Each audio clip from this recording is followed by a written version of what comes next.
pé bí àǹfààní ṣe jẹ́ pàtàkì tí ẹ̀yin náà tẹ̀sí mo lò bí àǹfààní nínú èròǹgbà àwọn ìgbésẹ̀. Ìgbàgbọ́ mi ni wípé yóò jẹ́ ayọ̀ ohun ìdùnnú fún ayé kó wa nínú ìrìn àjò ìgbàgbọ́ wa láyé. Bí Olúwa dẹ̀ ti mẹ̀tẹ́mi rẹ̀ mẹ́ láàyè, ayé yìí àfi ní sọ ìjọba Ọlọ́run wa nù lágbára Ọlọ́run. Torí pé Yorùbá máa ń sọ wípé bí a bá gbàgbọ́ tí a bá ń sìn, Bíbélì náà sì sọ pé bàbá ti ń gbàgbọ́ tá a bá ń sìn a gbọ́dọ̀ gbọ́n. Bíbélì ṣe pé a máa ṣàlàyé ẹ̀ ni pé nínú ká gbàgbọ́ tá a bá ń sìn tá a bá gbọ́n nìkan nínú rẹ̀ láti lè lọ́jọ́ wa nínú afẹ́ àti èyí tó kù nínú ayé wa nínú ọ̀rọ̀. Lónìí àǹfààní tí mo ní pé ààrẹ fún gbogbo ẹgbẹ́ onígbàgbọ́ ní orílẹ̀-èdè Nàìjíríà, bàbá wa tí wọ́n tún jẹ́ ààrẹ fún gbogbo ìjọ onítẹ̀bọmi ní gbogbo orílẹ̀-èdè Nàìjíríà, bàbá tí wọ́n kún fún ọwọ́ agbára Ọlọ́run àti ìrírí nínú iṣẹ́ ìránṣẹ́ ni mo gbà lálejò lónìí. Bàbá ẹ mà káàbọ̀ sórí ètò yìí. Adúpẹ́ olóòtú. Àti ìdára ọmọ jẹ́ o. Àmì sílẹ̀ wà dáadáa. Àlàáfíà náà làwọn náà bá yín o. Ìlú ó tù wá lára. Àmín. Bí a bá ní ká wò ó bàbá, a rí pé ìrìn àjò ìgbàgbọ́ láyé ọ̀pọ̀lọpọ̀ yín tí à ń kà nínú Bíbélì ìgbàgbọ́ wa ló rọ̀ mọ́. Nínú pé gbàgbọ́ wa sì rọ̀ mọ́ láti mọ̀ pé a gbọ́dọ̀ jẹ́ ọmọ lẹ́yìn Kristi. Ṣùgbọ́n àǹfààní kan bẹ nínú ayé tí yẹ pé ọ̀pọ̀lọpọ̀ yálà ìránṣẹ́ Ọlọ́run tàbí àwọn tó ti fi ayé wọn fún Kristi tí wọ́n sábà kà sí. Àìlákàsí rẹ̀ sì ní èmi wá fẹ́ ní kí n bí pé ṣé kìí ṣe pé àìjẹ́ ìṣílétí tàbí àìfi àyè lẹ̀ fún tó láàrin ẹ̀yin ikọ̀ Ọlọ́run láti ṣe lálàyé pé àǹfààní tí ń bẹ nínú rẹ̀ légbà kan jọ yín lọ. Èyí tí mo fẹ́ dọ́gbọ́n sọ ni pé ìrìn àjò lọ sílẹ̀ mọ́ Ísírẹ́lì bó ojú wo lẹ́yìn fi wò gẹ́gẹ́ bí ààrẹ fún gbogbo ẹgbẹ́ onígbàgbọ́ lórílẹ̀‐èdè yìí sà. Ojú ẹsẹ̀ olóòtú. Yes sir. Ojú kìíní tí mo fi wò ni wípé bí ìrìn àjò afẹ́ sí orílẹ̀-èdè mìíràn tí a pè ní orílẹ̀-èdè mímọ́ ilẹ̀ ìlérí gẹ́gẹ́ bí Bíbélì ṣe sọ tó bá dára táwọn èèyàn máa ṣe tí a sì máa kẹ́kọ̀ọ́ bẹ́ẹ̀ mélòó tí wọ́n máa bu ọlá fún ìrìn àjò afẹ́. Bẹ́ẹ̀ni káàkiri gbogbo àgbálá ayé. tí a pè ní ilẹ̀ ìlérí. tá a bu ọlá fún láti sọ ohun tó túmọ̀ sí. mélòó ni ilẹ̀ tí Jésù fẹsẹ̀ rẹ̀ tẹ̀. Ilẹ̀ ìlérí ni ó fi jẹ́ ìbùkún fún wa. Torí pé ìrìn àjò sí ilẹ̀ mímọ́ lóòótọ́ kìí ṣe pé Bíbélì sọ wípé ó pọn dandan gbọ́dọ̀ ṣe. Ṣùgbọ́n gbogbo ń tó yẹ ká ṣe ká fi wọ̀jọba ọ̀run lẹ́yọ̀ kọ̀ọ̀kan bí a ṣe hùwà kìí ṣe gbogbo nǹkan tí a bá pàdé láyé ó ní Bíbélì sọ nípa ẹ̀. ni ó fàǹfààní àti wá pọ̀n yẹn náà yẹ́bẹ́yẹ́bẹ́. Ṣùgbọ́n a máa fi ọgbọ́n wò pé kí ni nǹkan tí ó ràn mí lọ́wọ́ ká fọgbọ́n fún gbàgbọ́ lórí tí mo dojúkọ yìí. kí ni nǹkan tí ó ìdí nìyẹn tó fi jẹ́ wípé ìrìn àjò sí ilẹ̀ mímọ́ kìí ṣe ìrìn àjò afẹ́. Ìrìn àjò ìbùkún ni nítorí wípé yóò jẹ́ kí ọ̀pọ̀lọpọ̀ nǹkan tá à ń kà nínú Bíbélì tó dàbí wípé kìí ṣayé ìlú ti ṣẹlẹ̀ ọ̀run ni yóò jẹ́ ká rí lójúkojú. Èkejì ni pé yóò tún jẹ́ ká mọ̀ wípé ẹ̀ tá a kà nínú Bíbélì ó ṣẹlẹ̀ nígbà kan ní àkókò kan ní ibì kan. ó fààyè ìtàn ohun àrọ́bá tí ó fi ìgbàgbọ́ wa múlẹ̀ sí. Bẹ́ẹ̀ ni oyè lè tiẹ̀ kúrò lárọ̀bá yóò wá di nǹkan tó jẹ́ wípé a mọ̀ pé lóòótọ́ ló ṣẹlẹ̀ kìí ṣe àhesọ. Nígbà téèyàn bá rìnrìn àjò sílẹ̀ mímọ́ tó dé ọgbà Ólífì tó sì tún rí borí òkè Ólífì sí wà mẹ́dọ̀ ni àwọn ọmọ yìí pé tó eléyìí ó kọjá ìtàn tàbí àná. ẹ jẹ́ àwòbá ìtorí àkókò tí ẹ fún wa a sì fẹ́ mọ́ lò dáadáa pẹ̀lú yín. Bàbá ní àwò nínú ìrìn gẹ́gẹ́ bí ẹni tí Ọlọ́run pè fún iṣẹ́ ìgbàlà àti iṣẹ́ ìràpadà àkókò tí a wà yìí.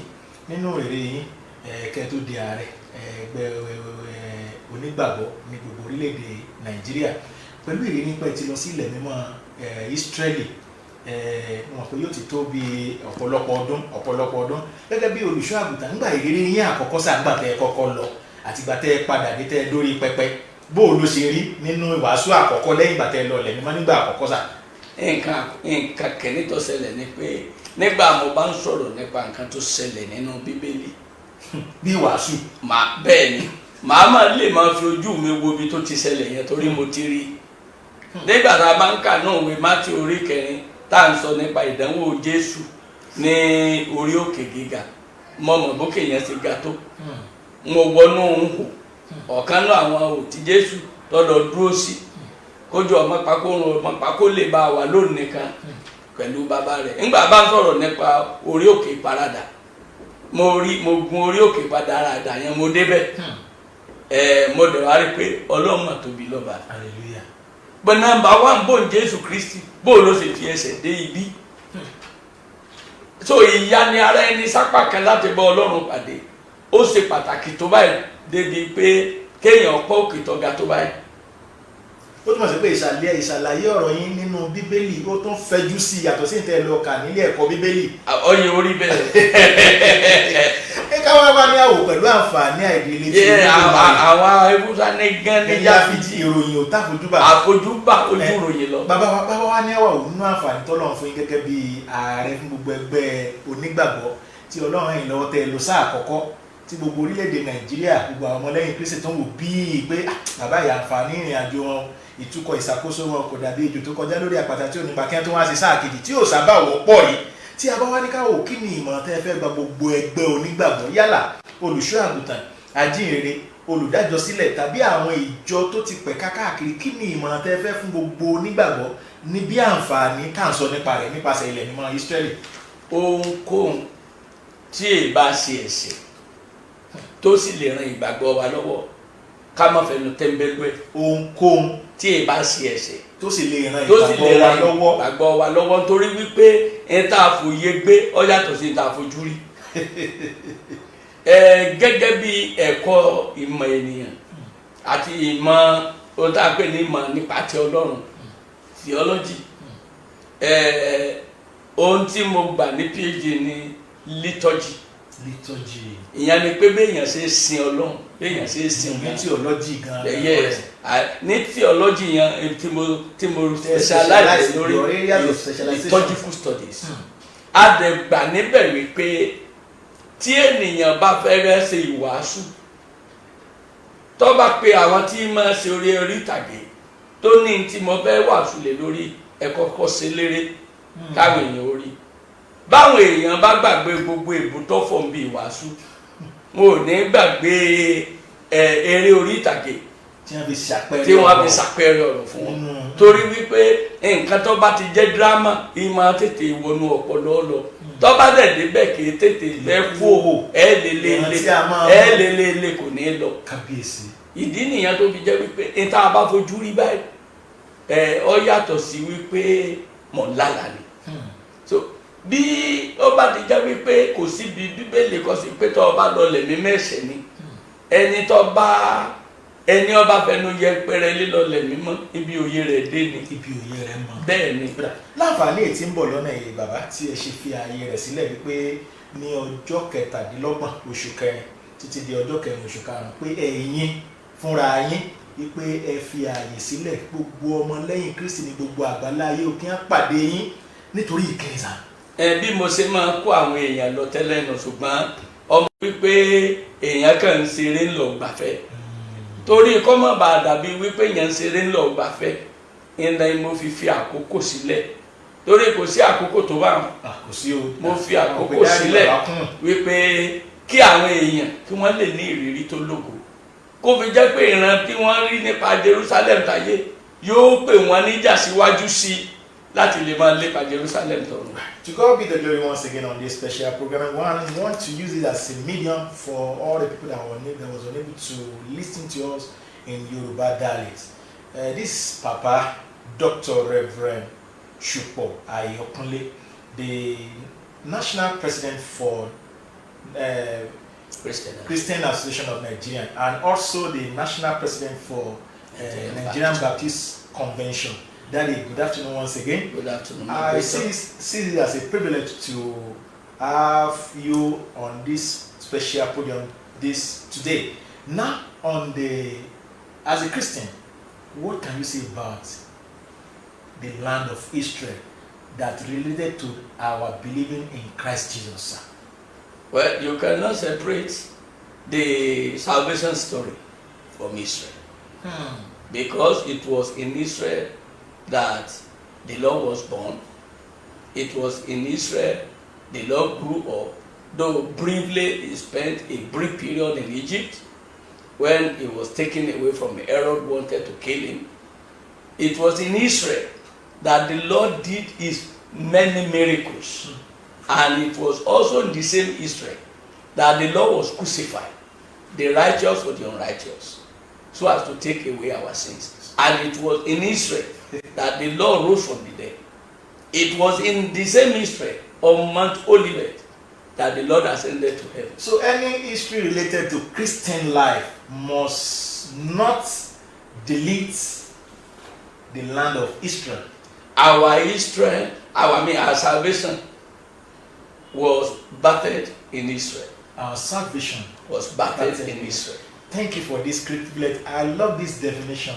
Sir, in the areas of Christian believers, all people that believe in Christ, some of us didn't see this as a privilege to witness or to travel to the land of Israel as a Christian. Maybe pastor or workers in his vineyard or everybody that we call Christian. What can you say about the people, or which encouragement can you give the Christian that are yet to have the privilege to witness the land of Israel? I will encourage them. If it didn't lead to sin for me to go, I've gone so many times. I have seen testimonies from many people that have gone with me. Then I will encourage anyone who wants to deepen his faith through sight to prepare to follow us for this journey that I want to lead people to from 27th of April to 4th of May. 4th of May. By the grace of God. On this special package that you give room for, the sign commence from April 27th, you said we will witness the ministers' conference for all the ministers of God that follow you to that. And what other concept package that is there, sir? From the beginning, as we land in Israel and begin to visit holy sites, there will be periods for them, for me to explain the things they have seen to them, and bring out prayer points over which they will pray, and I will have the privilege of praying for them.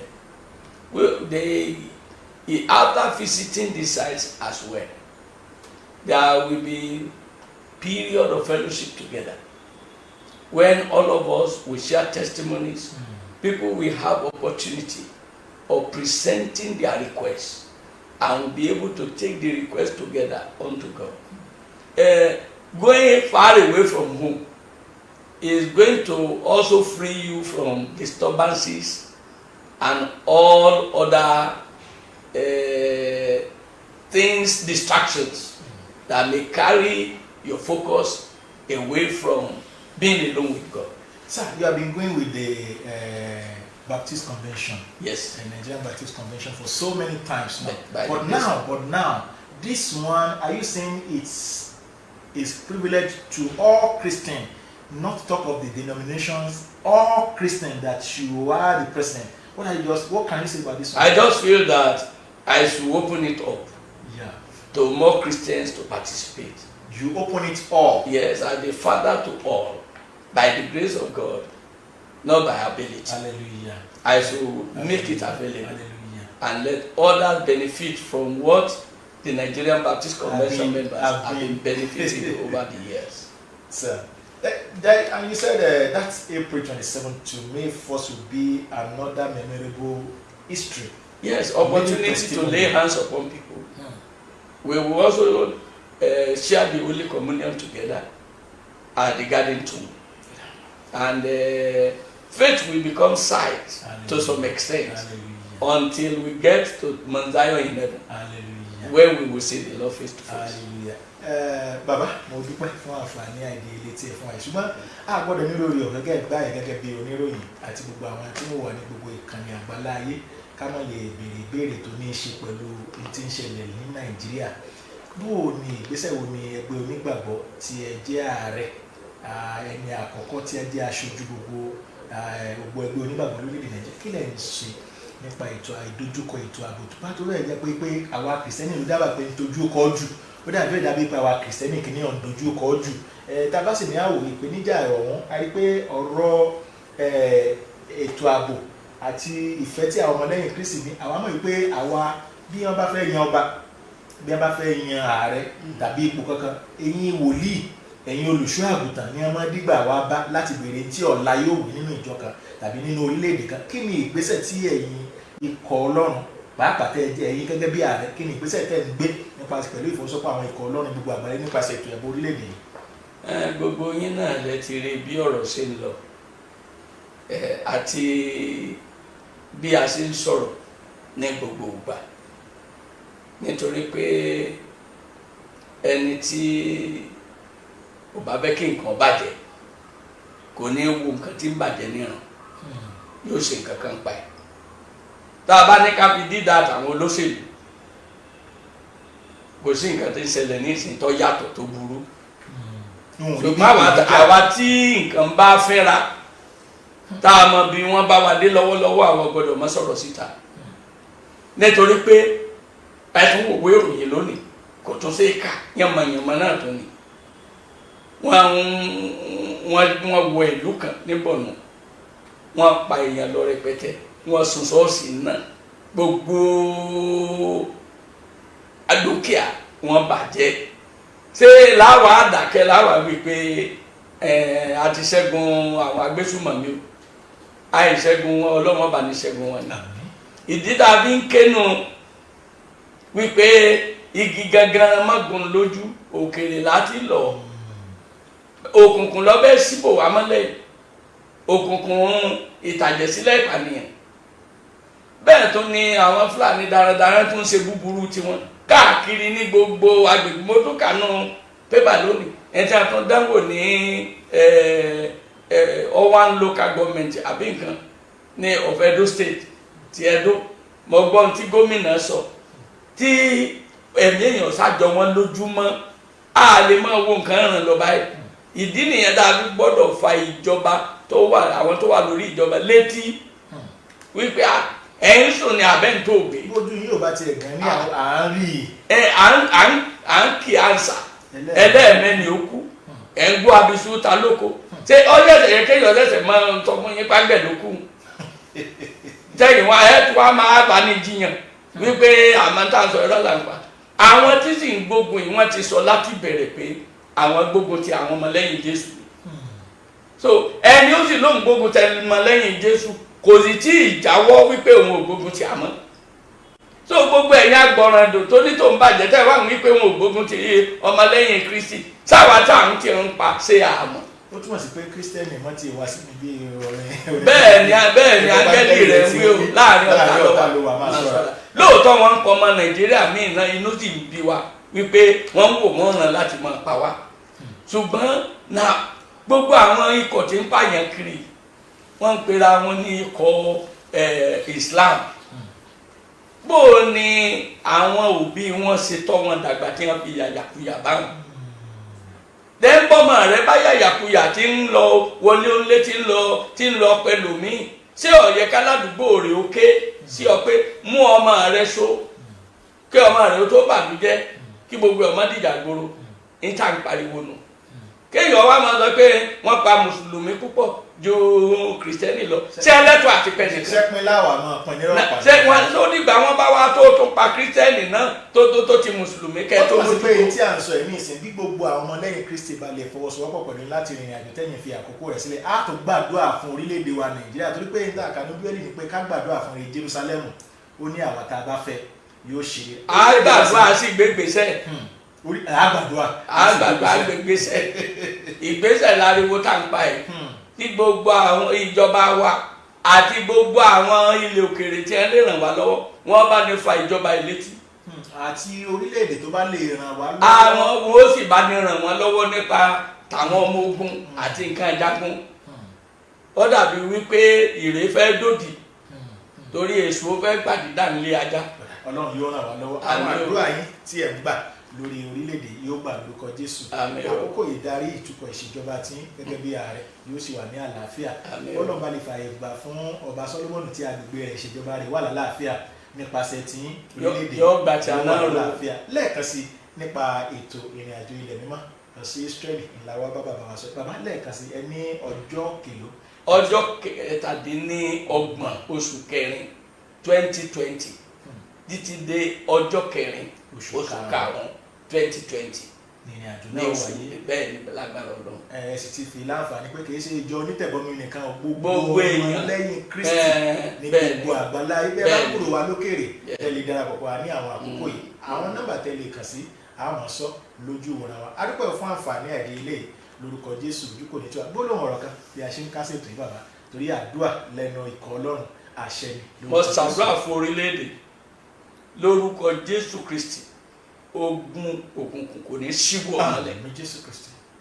Lórúkọ Jésù gbogbo agbára àwọn oníkà làádì tí wọ́n agbésùmọ̀mí tí a ń yọ orílẹ̀-èdè lẹ́nu lórúkọ Jésù agbára wọn kó dòkú. Àmín Jésù Kristi. Lórúkọ Jésù Kristi kí wọ́n kojú ogun síra wọn kéde wọn dàrú kẹ́mi mímọ́ gbógun jẹ kó bá wọn jà àlàáfíà wọ orílẹ̀-èdè kí ìsinmi wà fún wa kí ìdàgbàsókè wà fún wa kí ìfọ̀kànbalẹ̀ wà fún wa bẹ́ẹ̀ ni yóò rí ògo ni forúkọ Olúwa lórúkọ Jésù Olúwa wa. Àmín àmín àmín lórúkọ Jésù. Ẹ má gbàgbé pé lórúkọ iléeṣẹ́ Immaculate Travels pẹ̀lú ìfọwọ́sowọ́pọ̀ iléeṣẹ́ Ìfì Fly la mú ètò yìí wá sí ojú ìwòran yín bí Olúwa dẹ̀ ti bẹ̀ tí ẹ̀mí rẹ̀ bẹ̀ láàyè iléeṣẹ́ Immaculate Travels àti iléeṣẹ́ Ìfì Fly ti ṣetán fún ìgbáradì fún ẹ̀kúnrẹ́rẹ́ àlàyé àwọn nọ́mbà tí ẹ̀ ń wò yìí tàbí tí ẹ̀ ń gbọ́ yìí lẹ́ẹ̀mọ̀ kàn sí fún ìrìn àjò lọ sílẹ̀ mímọ́ Jerusalem pẹ̀lú bàbá wa ajínrere wòlíì ìran tí a wà yìí dókítà Ayọ̀kúnlé ni wọ́n bá wa tọwọ́ ìrìn àjò náà yóò sì já sí ìyanu lórúkọ Jésù. Ṣéun Awódélé lórúkọ mi lẹ́ẹ̀kan sí ògo ni fún Ọlọ́run lókè ọ̀run.